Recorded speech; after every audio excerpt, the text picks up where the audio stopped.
Hey everyone, Linus here, and today we're diving into the fascinating world of computer networks.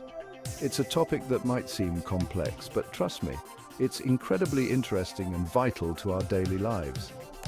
You know, that invisible web that lets you binge watch your favorite shows, dominate in online games, and stay connected with friends and family.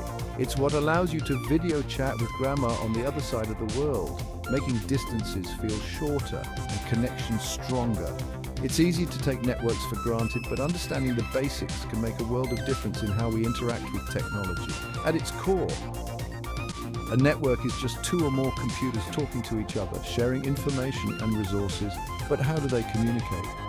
What makes this exchange of data possible? Enter the world of network protocols, models, and devices, all working in harmony to send your data zipping across the globe. Why should you care about this? Well, knowing how networks work can help you troubleshoot connectivity issues more effectively, optimize your home or office setup for better performance, and even give you a leg up in our increasingly interconnected world where everything from smart homes to global businesses relies on robust networks. So, buckle up as we break down the jargon, explore the intricacies, and demystify the magic of computer networks. Let's get started. Imagine sending a letter. You carefully choose your words, making sure your message is clear and concise. You write your message, seal it in an envelope, address it, and send it on its way. Each step is crucial to ensure your letter reaches its destination safely. The OSI model, Open Systems Interconnection, is like that envelope, with each layer representing a different stage of preparing your data for transmission. It's a structured way to understand how data travels from one point to another, one physical layer. Think cables, signals, and the physical bits of data. This is the foundation, the hardware that makes everything possible. 2. Data link layer. This layer ensures reliable transmission between devices on the same network. It's like the postal service ensuring your letter doesn't get lost. 3. Network layer. This is where IP addresses come in, directing your data packets across networks. It's the addressing system that guides your data to its destination. 4. Transport layer. TCP and UDP live here, managing the flow and reliability of data transmission. They ensure your data arrives intact and in order. 5. Session layer. This layer manages the connection between devices, like starting and ending a video call. It keeps the communication sessions organized. 6. Presentation layer. This layer translates data into a format understandable by the receiving application. It's like translating a letter into a language the recipient understands. 7. Application layer. This is where you interact with applications like web browsers and email clients. It's the final step where you see and use the data. While we don't directly interact with all these layers, understanding them helps us grasp the big picture of data transmission. It's like knowing the journey your letter takes from your hand to the recipient's mailbox. The TCP/IP model is like the OSI model's cooler, more practical cousin. It simplifies things into 4 layers, focusing on the essential functions of internet communication. 1. Application layer, same as the OSI model, dealing with user-facing applications. 2. Transport layer, manages data flow and error checking. 3. Internet layer. This is where IP addresses shine, routing data packets across networks. 4. Network access layer. This layer deals with the physical transmission of data like Ethernet or Wi-Fi. The TCP/IP model is the backbone of the internet, ensuring your cat videos reach their destination reliably and efficiently. Imagine a world without addresses. Chaos, right? IP addresses bring order to the digital world, giving every device a unique identifier. Think of them like phone numbers for your computer. We have 2 main versions, IPv4 and IPv6. IPv4, the older system, uses a series of 4 numbers like 192.168.1.1.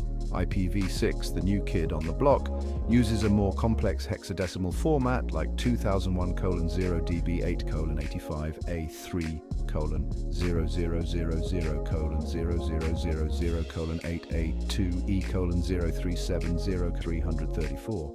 Why the change?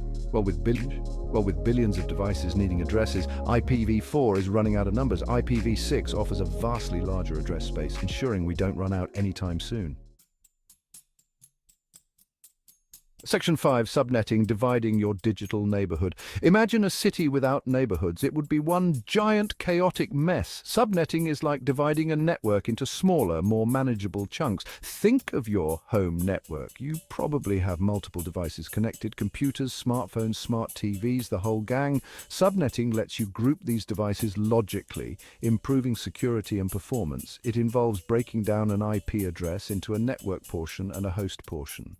By manipulating these bits, you can create different subnets within your network. Subnetting might seem like black magic at first, but understanding the basics can help you optimize your network and troubleshoot issues more effectively. Section 6. LAN technologies, wired and wireless connections. LAN, or local area network, refers to a network covering a small area like your home or office. There are two main ways to connect devices in a LAN: wired, which is Ethernet, and wireless, which is Wi-Fi. Ethernet is the workhorse of networking, offering fast and reliable connections through cables.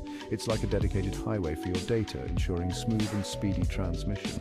Wi-Fi, on the other hand, is all about convenience. It uses radio waves to connect devices wirelessly, giving you the freedom to roam around without being tethered to a cable. Both technologies have their pros and cons, and the best choice depends on your specific needs and environment. Section 7. Networking devices. Keeping your data flowing. Think of your network as a bustling city with data packets acting like cars zipping around, navigating through various routes. Networking devices are like traffic signals, bridges and highways, ensuring smooth and efficient data flow, preventing congestion and delays. Routers. These are the traffic directors, connecting your network to the internet and directing data packets between different networks, ensuring they reach their destination. Switches. These are like multi-port bridges, connecting devices within a LAN and forwarding data only to the intended recipient, optimizing internal communication. Modems. These act as translators, converting digital signals from your computer to analog signals used by telephone lines, DSL, or cable networks, enabling internet access points. These are the Wi-Fi enablers, broadcasting wireless signals and allowing devices to connect to your network wirelessly, providing mobility and convenience. Understanding the roles of these devices is crucial for setting up, managing, and troubleshooting your network, ensuring everything runs smoothly and efficiently. Section 8. Troubleshooting networks when things go wrong. Even with the best networks, things can go wrong. Maybe your internet is down or your printer won't connect. Don't panic. A few essential commands can help you diagnose and fix common network issues. This command sends a signal to another device, like a digital echolocation, to check if it's reachable. This command displays your IP address, subnet mask, and other network information. This command traces the route your data takes to reach a specific destination, helping you pinpoint bottlenecks or outages. This command displays active network connections, listening ports, and routing tables, providing valuable insights into network activity. These commands are your first line of defense when troubleshooting network problems. Section 9. Network security, protecting your digital assets. In today's connected world, network security is more critical than ever. Imagine your network as a fortress and security measures as walls and moats, protecting your valuable data from intruders. These are like gatekeepers, controlling incoming and outgoing network traffic and blocking unauthorized access. These create secure tunnels for your data, encrypting it and masking your IP address for enhanced privacy and security. Strong passwords, regular software updates, and being cautious about suspicious emails and links are also crucial for maintaining a secure network. Section 10. Key protocols, the language of networks. Imagine a world without language. Chaos, right? Network protocols are like languages that computers use to communicate with each other. Let's look at a few key players. The reliable one, ensuring data arrives in order and without errors. Think online banking and email. The speed demon, sacrificing reliability for speed. Perfect for streaming and online gaming. The IP address distributor, automatically assigning IP addresses to devices on a network. The internet's phone book, translating human-readable domain names like google.com into IP addresses that computers understand. These protocols work behind the scenes, ensuring smooth and seamless communication between devices on your network and across the internet. Section 11, wrapping up your Network Essentials Toolkit. Congratulations, you've just completed your crash course in Network Essentials. You've learned about the OSI and TCP IP models, IP addressing, subnetting, LAN technologies, networking devices, troubleshooting commands, security measures, and key protocols. Armed with this knowledge, you're better equipped to understand, manage, and troubleshoot your own networks. You can optimize your home or office setup, impress your friends with your networking prowess, and navigate the digital world with greater confidence. Remember, the world of networking is constantly evolving, but the fundamentals you've learned here will provide a solid foundation for further exploration and understanding. Keep learning, keep experimenting, and stay connected.